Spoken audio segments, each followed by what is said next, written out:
Country's largest childcare operators are named in a damning cache of documents the New South Wales government had tried to keep hidden from the public. The document dump comes after an ABC investigation revealed a for-profit childcare sector plagued with systemic failures. Greens Upper House MP Abigail Boyd has been calling for the release of those documents for some time.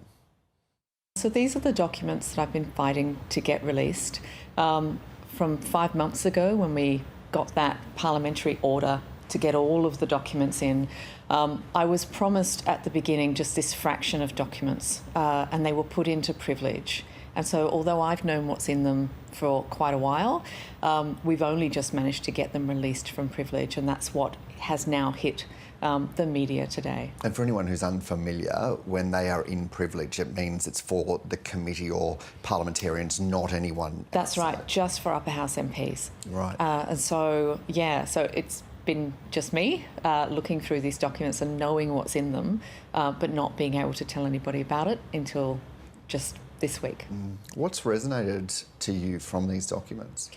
I think, when I was reading them, it took quite a long time to get through them. And so I was able to digest sort of each one. So you'd get, for example, a story of an educator who had picked up a child by the wrist, broken the wrist, not necessarily told anybody at the time. The parents were sort of the last to know, things like that. And then I'd turn the page and I'd read another story very similar, where an elbow had been broken or a child had been left unsupervised and had ended up with a head injury. I think seeing it today in the news, just having all of those incidents put in one spot just shows the enormity of this problem. And also that this is still just a fraction of the incidents. It's a fraction of the documents we've been promised. It's extraordinary. And to see the stories of sexual assault of children, and then the response from the regulator being maybe some education for that educator. Maybe the educator signs an undertaking saying they won't do it again. I don't think that's what the public would expect in those circumstances. And so it's been really shocking just to see the inaction based on such really horrible stories. And we've seen and heard reports about children being left in high chairs for hours at a time, force-fed, and of course the incredibly harrowing stories around assaults and abuse and sexual assaults of children. A child that vomited and then they were used as a kind of mop and then had their face wiped with their...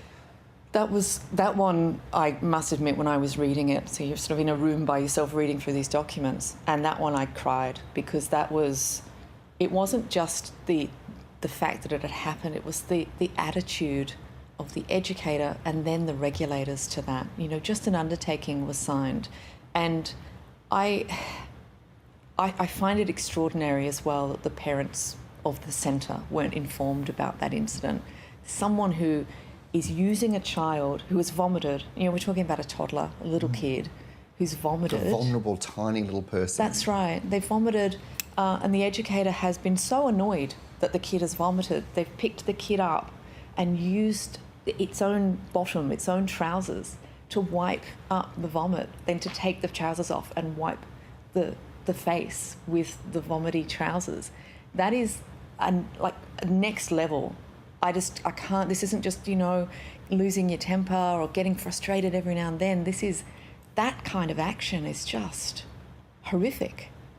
What does it tell you about the state of the sector, particularly the very worst things that are happening, and the inability for the regulator to actually regulate? There's a real culture, you might call it cover-up, but I think it's like a culture of keeping things in-house, because there's a worry from the regulator and a worry from governments that if people know about these incidents, that they will get so concerned that they won't be comfortable sending their children to a centre anymore. And even that, in the worst cases I've read, where the government is concerned that people who want to profit from the industry will be discouraged from investing in the industry. Worried more about the economics of it, yes, than the children. Because at the moment we rely on those private providers. In days long past we had public provision of a lot of these, but now it's predominantly private.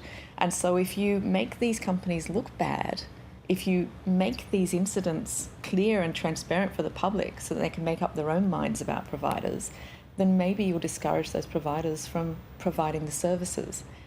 It's a messed up system when that is the primary concern.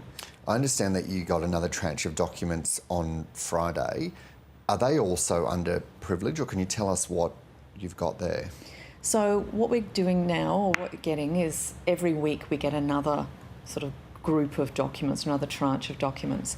So what we got on Friday was actually the first tranche of privileged being released, but there is still, in every tranche, there is some privileged and some not.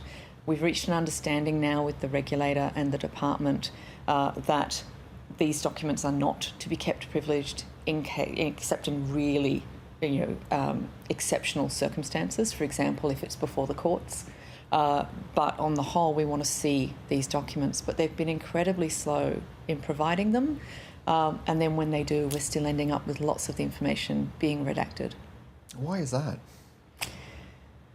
They said to me right at the beginning of this process, they made the assertion a few times that by asking for these documents and by putting scrutiny on the regulator, I would be actually putting children in danger because I'd be distracting the regulator from its job.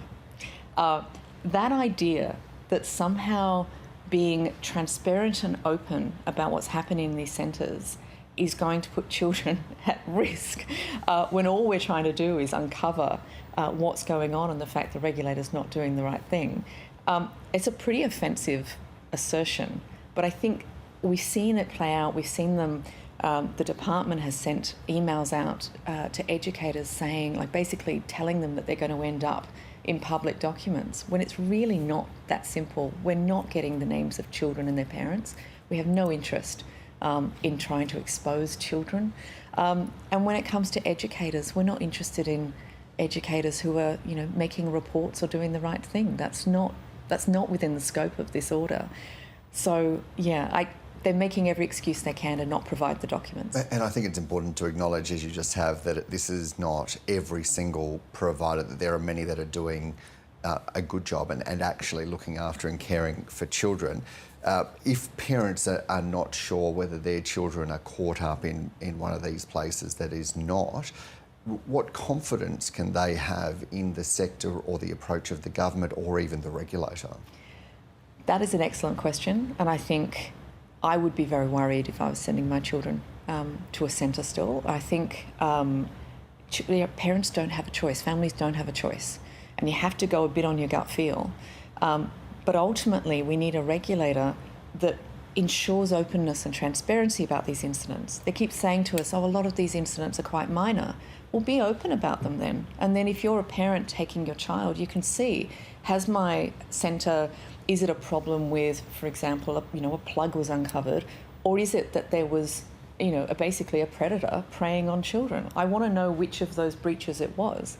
I don't think it's a big ask to say to the regulator, you need to make that transparent so that families can make the right decision when they're dropping their children off.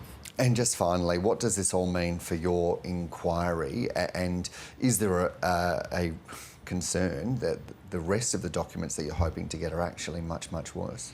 As I say, it's a fraction that we've been given, and these privileged ones were a sample given to me so I could work out basically what was going on and what kind of documents there were.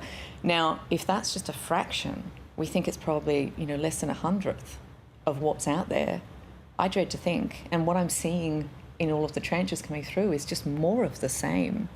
The inquiry is going to shed a light on that. It's going to allow people to come forward and tell their stories, and it's going to really highlight each case where the regulator has failed to take action that the public would expect it to. Greens Upper House MP and chair of this committee, this investigation, Abigail Boyd, thank you very much for joining us today.